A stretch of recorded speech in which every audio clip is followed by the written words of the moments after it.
Magandang gabi sa ating mga viewers. Ako po si Sunny Tenedero mula sa UP-EDC. At ako naman po si Hannah Mejia. Kami po ang inyong host sa pangalawang episode ng EDC TV. Narito po tayo sa ating unang season, ang #Pandemic Economics, kung saan tatalakayin natin ang epekto ng pandemya sa ekonomiya ng bansa.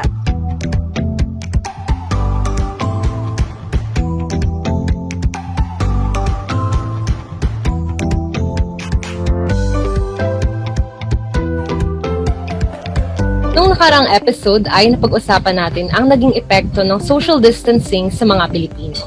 Nabanggit din natin ang epekto ng pandemya sa mga negosyo sa Pilipinas. Bagamat maraming sa kanila ang humina ang produksyon, mayroon ding mga tumaas dulot ng pangailangan ng panahon. Halimbawa, nagkaroon ng mataas na pangailangan para sa mga produktong tulad ng face masks at personal protective equipment o PPE para sa frontliners. Sa di inaasahang pagtaas ng pangailangan ay di mawawala ang issue sa kakulangan sa supply. Sa episode na ito ng Economics Towards Consciousness TV, pag-uusapan natin ang produksyon ng PPE sa Pilipinas at ang kinalaman nito sa ekonomiya at kabuhayan ng mga Pilipino.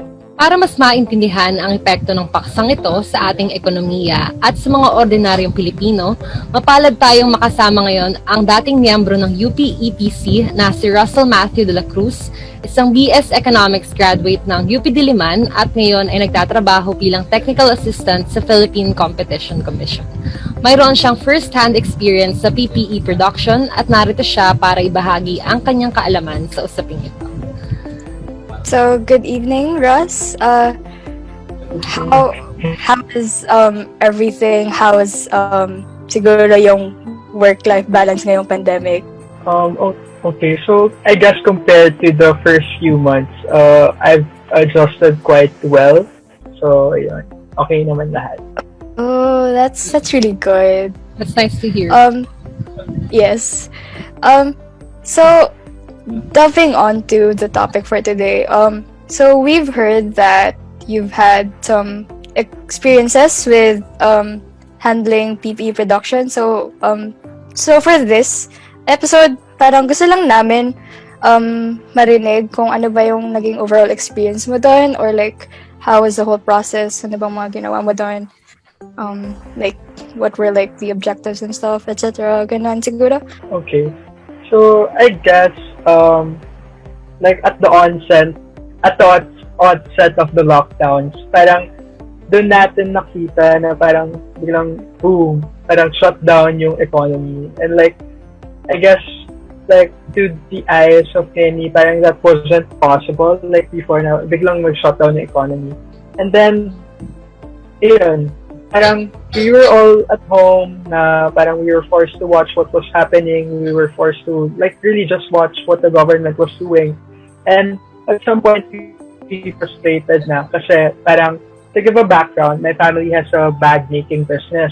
And considering the nature of bags as a product, it's not really considered essential. So like intuitively, the demand for like our products will really go down. Like the deliveries were shut down, ganyan.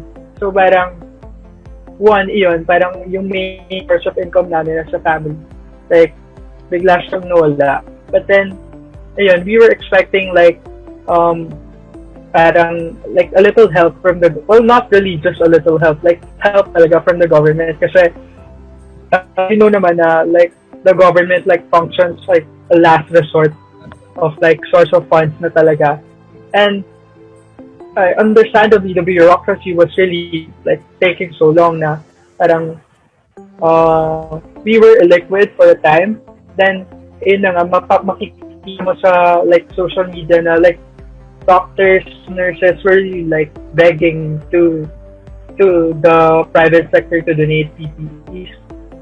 So parang it really, like this idea na to start a donation drive really just came about for a ride with my mom. I was asking about our business and like the rest of our community. Kasi our community talaga, they manufacture bags. So my mom's like, anong ginagawa ng mga tao? Like biglang wala nang demand for bags. So she mentioned na, people have turned to producing cloth masks. which is like compared to bags, it's really cheaper. But then at least you get the cash like flowing, like cash coming into your household. And then parang na-break mom ko na, pero kasi parang yung PPEs talaga yung kulang sa mga hospitals. Kasi to give another background, as one of the first persons under investigation, like a week before the lockdown, I was in the hospital na. So my mom really saw like the struggle of like the nurses. Kasi every time na she would visit me in my room, nurses would visit me, they would put on PPEs, then they would throw it away. So like like was just like one PUI. Paano pa pag confirmed case ganyan. So there was really like an upsurge in demand for it, and like since like the production of PPEs and we're not really in the Philippines, we were importing it, but it's straight kami.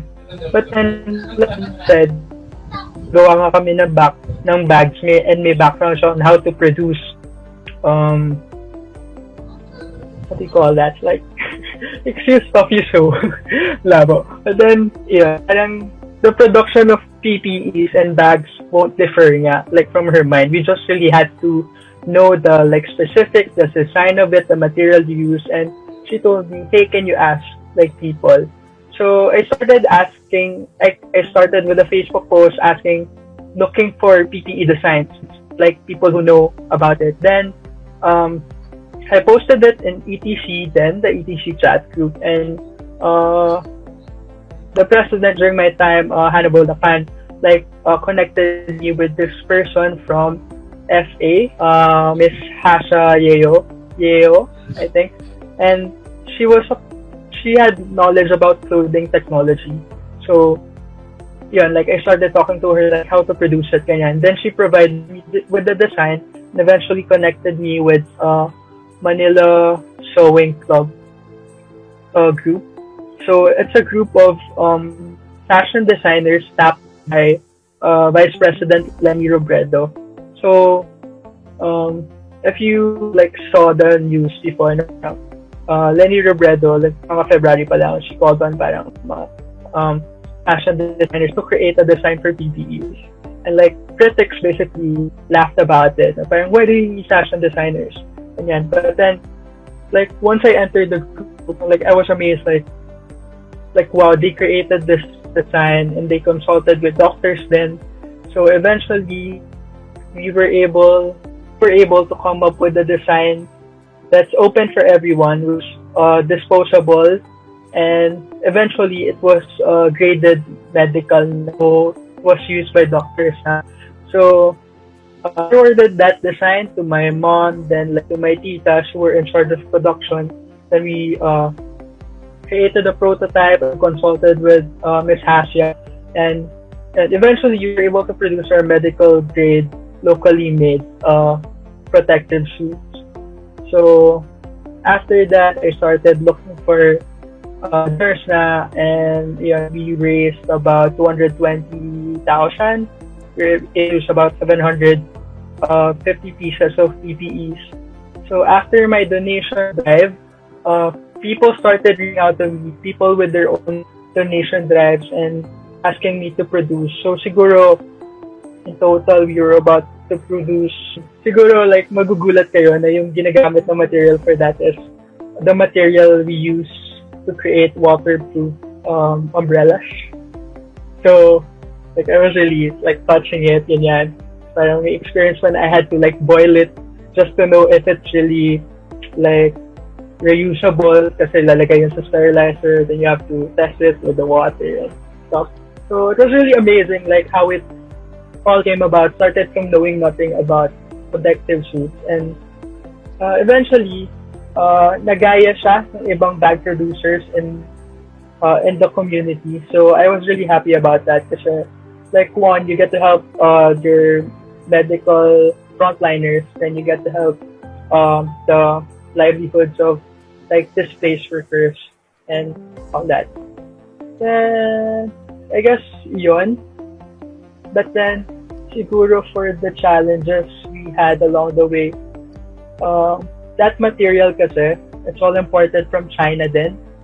So, given na parang, like, at the time, before it were closed, so parang people weren't really importing, everything stuck on the ports. So, magkakaroon kami ng experience na people tap us to produce, but then we would have to turn them down kasi the material was really hard to find.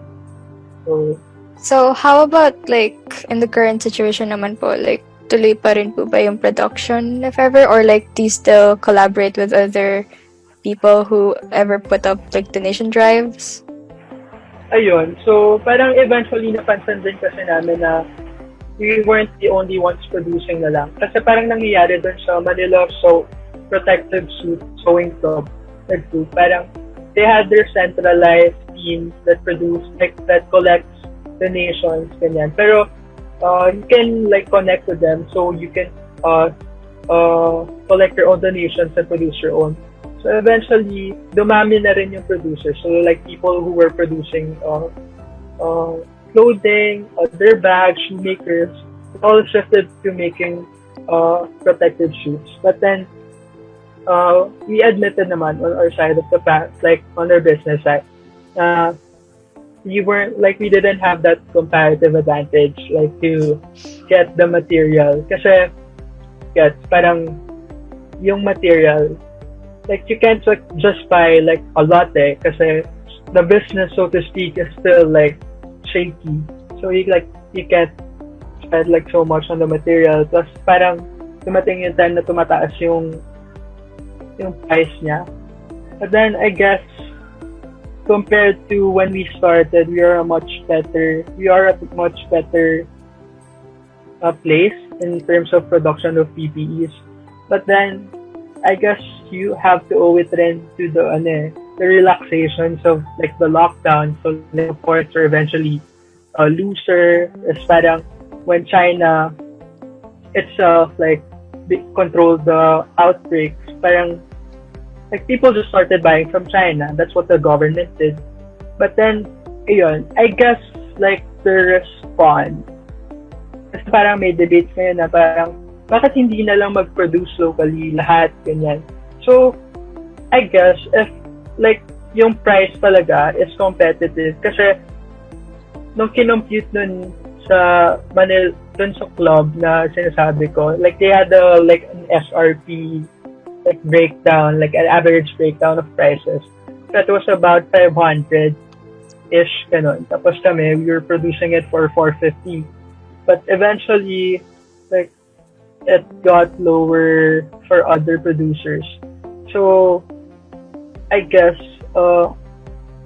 we have to think about, comparative advantage na some local producers won't be able to produce it at a cheaper price talaga.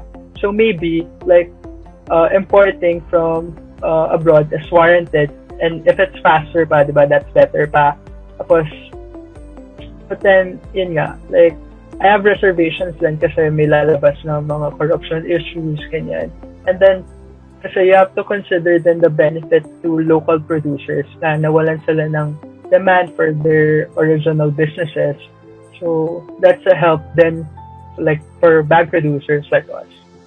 So, yan. Marami pa kaming pinag-usapan ni Kuya Ross tungkol sa PPE. Kita-kits sa next episode ng ETC TV.